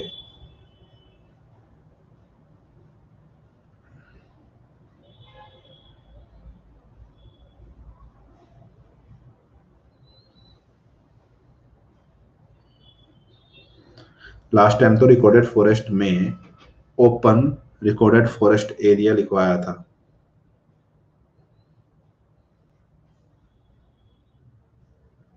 तो वो भी आएगा, खुले वन क्षेत्र भी आएंगे उसमें। आ जाइए, तो यहाँ पे मेरे को क्या देखने को मिल रहा है, मैग्रोव वनस्पति जो देखने को मिलती है या मैग्रोव वेजिटेशन जो देखने को मिलती है आपकी, ये वनस्पति आपको देखने को मिलती है तटीय क्षेत्र पे सदैव। ठीक, अच्छा अब एक चीज बताओ, अगर आपसे पूछ ले कोई कि राजस्थान के अंदर मैग्रोव पाया जाएगा क्या, पाया जाएगा क्या राजस्थान में मैग्रोव? अगर मैं आपसे पूछूं कि राजस्थान में मैग्रोव पाया जाएगा तो राजस्थान में मैग्रोव मिल सकता है क्या? मध्य प्रदेश में मैग्रोव मिल सकता है क्या? मध्य प्रदेश में मैग्रोव मिल सकता है क्या? नहीं मिल सकता। इधर असम में मिल सकता है क्या मैग्रोव? असम में मिल सकता है क्या? नहीं मिल सकता ना। अच्छा मैं बोलूं वेस्ट बंगाल के अंदर मैग्रोव मिल सकता है क्या? आप बोलोगे हाँ। मैं बोलूं आंध्र प्रदेश में, आप बोलोगे हाँ। मैं बोलूं नीचे आ जाओ तमिलनाडु में, आप बोलोगे हाँ। मैं बोलूं केरल, बोलोगे हाँ। कर्नाटक, हाँ। मैं ऊपर आ जाऊं, मैं बोलूं यहाँ पे बताओ जरा मेरे को महाराष्ट्र के अंदर, आप बोलोगे हाँ, मैं बोलूं गुजरात, आप बोलोगे हाँ। यानी कि ऐसा क्षेत्र जहां पे समुद्र का जल जो है, तटीय क्षेत्र पे समुद्र का जल जो है वो अंदर आ जाता है। ठीक है, मतलब जब टाइड आती है तो पानी अंदर आता है, या समुद्र के अंदर, समुद्र का मतलब डेल्टाई क्षेत्र बोल सकते हो, या समुद्र का तटीय क्षेत्र बोल सकते हो आप, तटीय दलदलीय क्षेत्र बोल सकता हूं। यहाँ पे एक वेजिटेशन पाई जाती है, प्राकृतिक वनस्पति पाई जाती है, इसको बोलते हैं मैंग्रोव। इस बार की फॉरेस्ट रिपोर्ट में मैंग्रोव को भी हमने क्या करा है, फॉरेस्ट के अंदर काउंट करा है। बेसिकली ये मैंग्रोव फॉरेस्ट क्या है, ये ट्री क्या है, ये भारत के अंदर सबसे ज्यादा देखने को मिलते हैं आपको सुंदरवन के डेल्टे में। ठीक, जो गंगा ब्रह्मपुत्र का डेल्टा है जिसको हम सुंदरवन का डेल्टा कहते हैं, इस सुंदरवन के डेल्टे में सबसे ज्यादा पाए जाते हैं, और इसीलिए इसको क्या कह देते हैं हम, सुंदरी वृक्ष कह देते हैं। तो क्वेश्चन ये आता है कि सुंदरवन के डेल्टा में सबसे ज्यादा ट्री कौन सा देखने को मिलेगा, या गंगा ब्रह्मपुत्र के डेल्टा में कौन सा ट्री सबसे ज्यादा देखने को मिलेगा। मैं बोलूंगा सुंदरी फॉरेस्ट जो है, या सुंदरी वन जो है, वो सबसे ज्यादा देखने को मिलेगा। सुंदरी फॉरेस्ट क्या आपका एक मैंग्रोव ही है, ये इसको सुंदरी फॉरेस्ट को हम मैंग्रोव ही कहते हैं। इसकी विशेषता क्या होती है, देखो इसकी विशेषता ये होगी कि ये इसकी जो जड़ें हैं ना, ये मतलब इस खारे पानी के अंदर आराम से सरवाइव कर जा रही हैं। ठीक, ये इस तरीके से इसकी जड़ें जो हैं ये खारे पानी के अंदर दिखाई देंगी, और खारे पानी या सलाइन वाटर के अंदर आराम से सरवाइव कर जाती है। सर इसका फायदा क्या होगा, इसका फायदा एक तो ये होने वाला है कि जो फ्लड जो आती है, या मैं बोल सकता हूं आपका सुनामी जो आएंगे आपकी, या साइक्लोन जो आएंगे आपके, सुनामी या साइक्लोन से ये आपका होने वाले नुकसान को रोकती है। जो ऊंची ऊंची लहरें आती हैं उनको ये रोक लेती है। ये एक तरीके से एक काम कीजिए, एक चीज सोचिए, ये बैरियर का काम करती है। हमेशा तटीय क्षेत्र पे ये बैरियर का काम करेगी, एक अवरोध का काम करेगी। तो इस बैरियर की वजह से आपको नुकसान कम होने वाला है। ठीक है, अब बात आती है भारत के अंदर की सर मैंग्रोव वन जो है इनके और क्या विशेषता होंगी। तटीय अपरदन जो है कम होता है, सुनामी चक्रवात सॉइल इरोजन को भी कम करती हैं। कुछ मछलियां जो हैं केवल इनकी जड़ों में आके ये आपका यहाँ पे अंडे देती हैं अपने। ठीक, तो कुछ जो प्रजातियां हैं उनको संरक्षण मिलता है आपका। और सबसे बड़ी बात कि मैंग्रोव जो है केवल केवल ट्रॉपिकल फॉरेस्ट जो है वहीं आपका ग्रोथ करते हैं। आपका सब ट्रॉपिकल एरिया के अंदर शीतोष्ण कटिबंध में या शीत कटिबंध में ये फॉरेस्ट देखने को नहीं मिलेगा। एनवायरमेंट के लिए भी आपका बहुत ज्यादा मेरे को देखने को मिलता है कि ये आपका लाभदायक है। ठीक है, अब यहाँ पे देखना शुरू करते हैं भारत में मैंग्रोव फॉरेस्ट सबसे ज्यादा कहाँ देखने को मिलता है। तो इंडिया में सबसे ज्यादा मैंग्रोव फॉरेस्ट जो है, या भारत के अंदर सबसे ज्यादा जो मैंग्रोव वन देखने को मिलता है, यहाँ पे आप देखिए मैंग्रोव वन को, ये एक चेंज एरिया बता रहा है और ये टोटल एरिया बता रहा है आपका। देखो जहां पे अगर मैं देखना शुरू करता हूँ वेस्ट बंगाल को, तो टोटल एरिया क्या वेस्ट बंगाल के अंदर सबसे ज्यादा है मैंग्रोव का, सबसे ज्यादा जो देखने को मिलता है वो वेस्ट बंगाल में देखने को मिलता है। अच्छा, सबसे कम कहां देखने को मिलता है, आप बोलोगे सर पौंडुचेरी जो है यहाँ पे सबसे कम देखने को मिलेगा ये आपका। अच्छा, उसके बाद में मैं दूसरा देखना शुरू करता हूं तो मेरे को यहाँ पे जो केरला स्टेट दिखाई देगा। ठीक है, पौंडुचेरी के बाद में आप यहाँ पे देख रहे हैं दूसरे नंबर पे आपको देखने को मिल रहा है कौन सा, ये दमन और दीप देखने को मिलता है, यहाँ पे 3 स्क्वायर किलोमीटर में देखने को मिलेगा। और बात करते हैं केरला, तो केरला के अंदर आपका 9 स्क्वायर किलोमीटर के अंदर देखने को मिलता है। ठीक, सबसे ज्यादा जो देखने को मिल रहा है वो मेरे को देखने को मिल रहा है वेस्ट बंगाल के अंदर। और दूसरे नंबर पे सबसे ज्यादा जो देखने को मिल रहा है वो देखने को मिल रहा है मेरे को गुजरात स्टेट के अंदर। मिल रहा है कि नहीं मिल रहा है, वेस्ट बंगाल में सबसे ज्यादा, गुजरात के अंदर आपका दूसरे नंबर पे सबसे ज्यादा। ठीक, और सबसे कम की बात कर ली जाए, अगर यूटी की बात कर ली जाए तो अंडमान निकोबार यूटी के अंदर सबसे ज्यादा मैंग्रोव वनस्पति। सबसे कम की बात कर लूं तो पौंडुचेरी, और स्टेट की बात कर लूं तो केरला स्टेट के अंदर सबसे कम देखने को मिलेगा ये आपका। केरला के बाद हो जाएगा आपका कर्नाटका। ठीक, क्लियर है। अब सुनो मेरी बात, यहाँ पे क्वेश्चन आया हुआ था। क्वेश्चन क्या आया हुआ था, आरपीएससी में पूछा गया था भारत के किस राज्य के अंदर मैंग्रोव वनस्पति नहीं पाई जाती निम्न में से। और उसने ऑप्शन में क्या दिया था, एक दिया था वेस्ट बंगाल दिया था, एक आंध्र प्रदेश दिया था, एक तमिलनाडु दिया था, और एक केरला दिया था। अब बताओ ऐसी स्थिति में आंसर क्या लगा दोगे। अगर पूछ ले भारत के किस राज्य के अंदर मैंग्रोव वनस्पति नहीं पाई जाती है, तो अब ऐसी स्थिति में आप आंसर क्या लगाएंगे, वेस्ट बंगाल को लगाएंगे, आंध्र प्रदेश को लगाएंगे, तमिलनाडु को लगाएंगे, या केरला को लगाएंगे। सर जी बता दो, भारत के किस राज्य में मैंग्रोव वनस्पति नहीं पाई जाती है। ऑब्वियस बात है यार, केरला होगा। 2% देखने को मिलता है, मतलब यहाँ पे आपका 9 स्क्वायर किलोमीटर देखने को मिलता है ना। नेक्स्ट आगे देखना शुरू करते हैं यहाँ पे, तो यहाँ पे मेरे को क्या देखने को मिलेगा आपका, ये जो रिपोर्ट देखते हैं तो सबसे ज्यादा वेस्ट बंगाल, गुजरात, अंडमान निकोबार और आंध्र प्रदेश, ये 4 देखने को मिलते हैं। अगर मैं वेस्ट बंगाल की भी बात करता हूं तो यहाँ पे आप ध्यान रखना, जो परगना देखने को मिलता है, दक्षिणी 24 परगना यहाँ का जिला है यहाँ पे।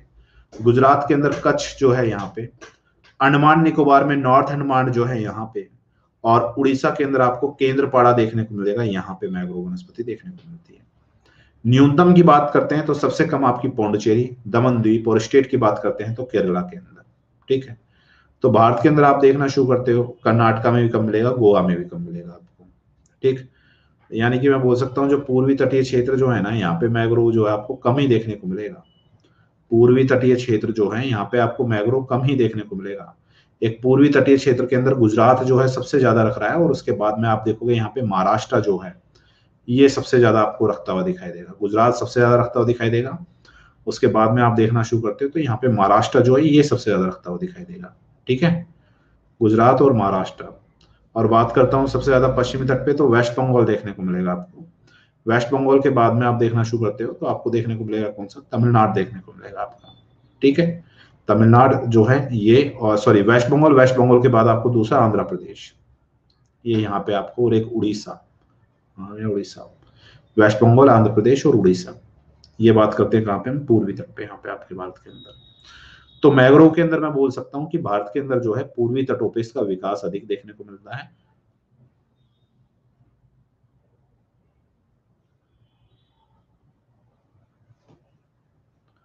ओपन फॉरेस्ट के अंदर मैं क्या बोल सकता हूँ यार, कि जहां पे आपका जिन वनों का घनत्व जो है या डेंसिटी जो है आपकी, मेरे को 10 से 40% के आसपास मिलती है, उसको मैं ओपन फॉरेस्ट बोलूंगा। ठीक है, घनत्व यानी कि सघनता ज्यादा नहीं है, उसको फॉरेस्ट में तो काम करेंगे हम, बट ओपन फॉरेस्ट में करते हैं, खुले वनों में उसको हम काउंट करते हैं। ओके, चलिए नेक्स्ट इसके अंदर आप ध्यान रखना कि भारत के अंदर अगर हम देखना शुरू करेंगे तो ये फॉरेस्ट में आपका मैंग्रोव फॉरेस्ट जो है, कुल 12 राज्य केंद्र शासित प्रदेश, और 2017 की रिपोर्ट की तुलना में 54 वर्ग किलोमीटर में वृद्धि हुई है, यानी कि 1.10% जो है इसकी वृद्धि देखने को मिलती है। अब एक क्वेश्चन और निकल जाता है कि भारत के अंदर मैंग्रोव में सर्वाधिक वृद्धि करने वाला राज्य कौन सा है, कौन से राज्य ने सबसे ज्यादा वृद्धि करी है। मैं बोलूंगा सर मेरे को दिखाई दे रहा है गुजरात। तो गुजरात राज्य ऐसा है कि जो मैंग्रोव वनस्पति के अंदर सबसे ज्यादा वृद्धि करता है, 37 वर्ग किलोमीटर की जो है ये ग्रोथ करके दिखा रहा है आपका। आप इससे पहले वाली रिपोर्ट के अंदर और अब की रिपोर्ट में जो चेंज आ रहा है, जो वेरिएशन आ रहा है, ये देखने को मिलता है मेरे को 37 वर्ग किलोमीटर का देखने को मिलता है आपका। ठीक है, देन उसके बाद में कमी जो आई है वो सबसे ज्यादा किस में आई है, तो कमी आप देखेंगे कि सबसे ज्यादा तमिलनाडु जो है यहाँ पे मेरे को कमी देखने को मिलती है, -4% की कमी देखने को मिलती है इंडिया के अंदर। ठीक है, तो बोल सकता हूं मैं गुजरात में सबसे ज्यादा वृद्धि हो रही है 37 वर्ग किलोमीटर, और तमिलनाडु में सबसे ज्यादा कमी हो रही है -4 किलोमीटर, 4 स्क्वायर किलोमीटर हो गई आपकी। ध्यान रहेगा ये, मैंग्रोव में सबसे ज्यादा वृद्धि करने वाला आपका गुजरात, गुजरात के बाद नंबर 2 पे महाराष्ट्र, नंबर 2 पे महाराष्ट्र, और कमी करने वाला सबसे जो ज्यादा कमी लेके आ रहा है वो लेके आ रहा है तमिलनाडु। फिर वेस्ट बंगाल में भी हुई है 2%। ठीक, केरला में मैंग्रोव क्यों नहीं है, पूर्वी तटों पे मैंग्रोव नहीं पाए जाएंगे, उसके पीछे रीजन क्या है आपका, तेजस्वी जी, रोहित का क्वेश्चन है ये रोहित ने भी पूछा था मुझसे एक बार। ये क्वेश्चन, इसका आंसर ये है कि पूर्वी क्षेत्र पे आपको देखने को मिलता है क्या, वेस्टर्न सॉरी पश्चिमी क्षेत्र पे आपको देखने को क्या मिलता है, वेस्टर्न घाट देखने को मिलता है। ठीक है, और वेस्टर्न घाट देखने को मिलता है तो उसकी वजह से यहाँ पे आपको जो रिवर जो है वो जाती हुई दिखाई नहीं देंगी। ठीक है, तो रिवर का डेल्टा बनता हुआ नहीं दिखाई देगा, कि डेल्टाई क्षेत्र जो है यहाँ पे ज्यादा है और डेल्टाई क्षेत्रों में इनका विकास देखने को मिल रहा है, ये इसका एक रीजन है। ओके, वापस एमपी, तेजस्वी क्लियर है, यहाँ पे आपको डेल्टाई एरिया देखने को मिलता है ईस्टर्न पार्ट पे आपका, तो यहाँ पे आपका इस वजह से डेवलप जो है ज्यादा हो रहे हैं, यहाँ पे डेल्टाई एरिया का विकास कम है पश्चिमी घाट पे आपका, पश्चिमी तटीय क्षेत्र पे, तटीय क्षेत्र पे, तटीय क्षेत्र पे जाने को कम देखने को मिलती है। आप देखो गुजरात के अंदर आपका डेल्टाई, मतलब गुजरात के अंदर आप देखना शुरू करते हैं ये कच्छ का रण जो है, कच्छ की खाड़ी जो है आपको दलदलीय क्षेत्र देखने को मिलता है। रास्ता अपने लूनी नदी जो इसके अंदर पानी गिर रही है आपकी। उसके अलावा आप देखते हो पश्चिमी बनास जो है वो यहाँ पे पानी गिर रही है। यहाँ पे सबसे ज्यादा डेवलप देखने को मिलता है। माउंटेन एरिया नहीं है, कोस्टल एरिया चौड़ा है यहाँ का, है ना। कोस्टल एरिया चौड़ा है यहाँ पे। मैं ये भी बोल सकता हूँ कि पश्चिमी तट पे सबसे ज्यादा विकसित जो है गुजरात में है। और गुजरात के अंदर भी ध्यान रखना, जो कच्छ का रण जो है यहाँ पे देखने को मिलता है, कच्छ की जो खाड़ी देखने को मिलती है स्पेशली, ठीक। गुजरात के अंदर भी आप बोल सकते हो जो कच्छ वाला क्षेत्र है यहाँ पे सबसे ज्यादा। नहीं यार, कम सलाइना एक तरीके से बोल सकते हो, आप बोल सकते हो। ऐसे तो यार गुजरात के कच्छ में तो आपका सलाइन वाटर काफी अच्छा देखने को मिलेगा। भारत के अंदर इधर वाला जो वेस्टर्न वाला एरिया जो है ना, ये ज्यादा सलाइन है ईस्टर्न वाले एरिया की तुलना में। इसकी लवणता कम है बंगाल की खाड़ी की। अरब सागर की इस साइड की लवणता ज्यादा देखने को मिलती है आपको, क्योंकि भारत की मैक्सिमम नदियां यहाँ पानी घेर रही हैं, इसलिए यहाँ की लवणता कम देखने को मिलेगी। यहाँ की लवणता आपको कम ज्यादा देखने को मिलेगी।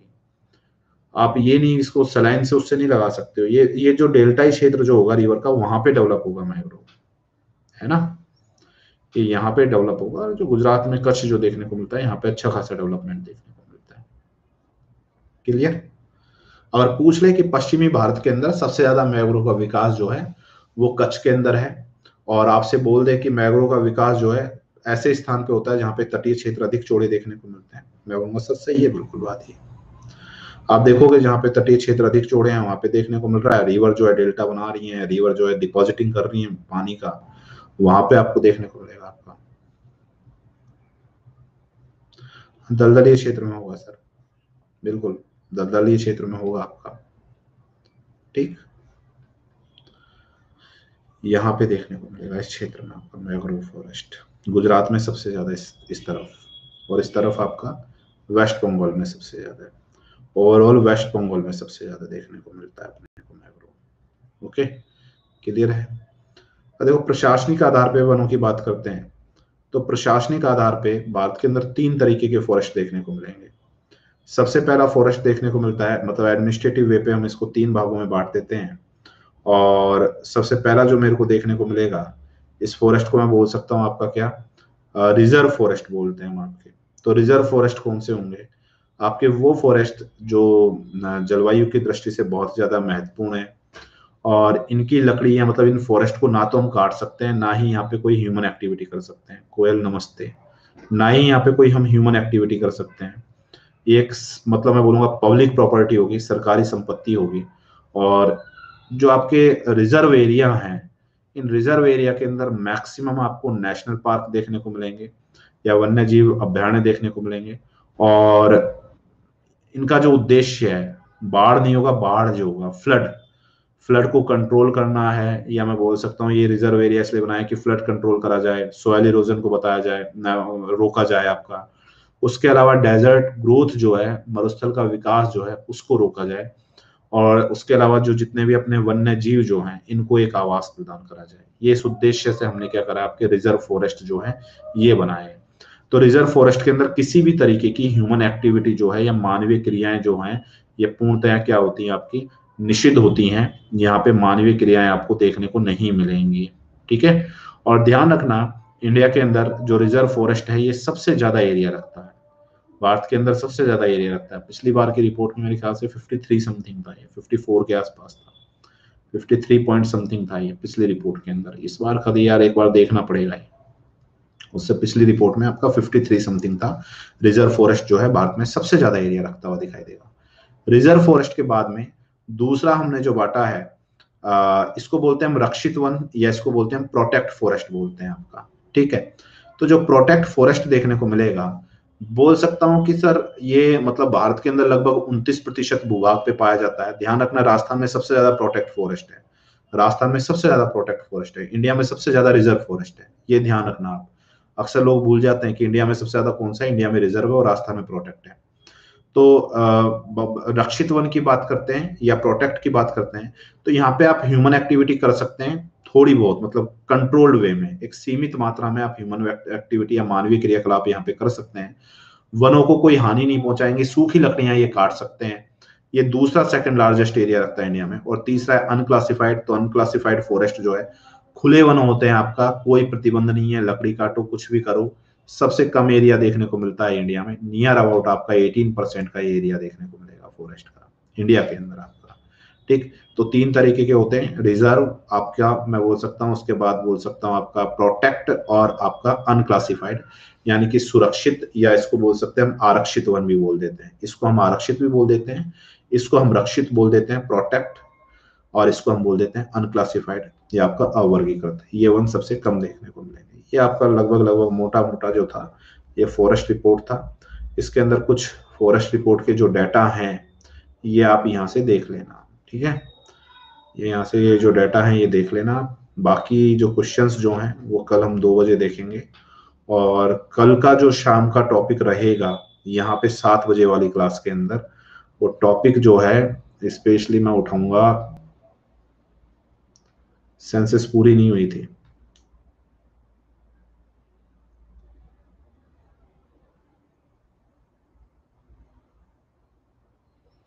टेन परसेंट मैंग्रोव काउंट कहाँ किया है माया?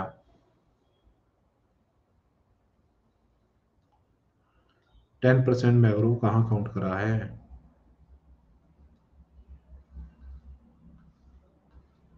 कहाँ बताया मैंने 10% मैंग्रोव काउंट करा है आपका?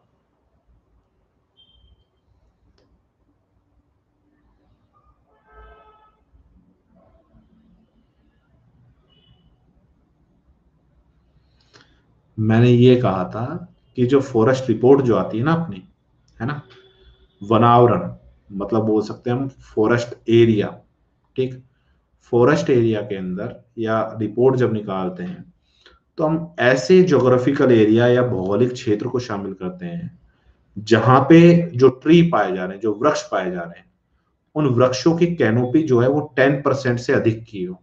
ठीक है, और मैंग्रोव जो है ये हमने इसी वजह से वनों में शामिल कर लिए कि इनकी कैनोपी जो है वो 10% से ज्यादा है, शेडो एरिया वाला, बस यही तो है। इसी वजह से हम इनकी कैनोपी ज्यादा है, इसलिए हमने इसको कर लिया आपका। 9 बजे महोदय आज नहीं होगी 9 बजे वाली क्लास, कल से उसको रेगुलर कर लूंगा राम उतार जी आपका, है ना, कल से मैं उसको रेगुलर करूंगा।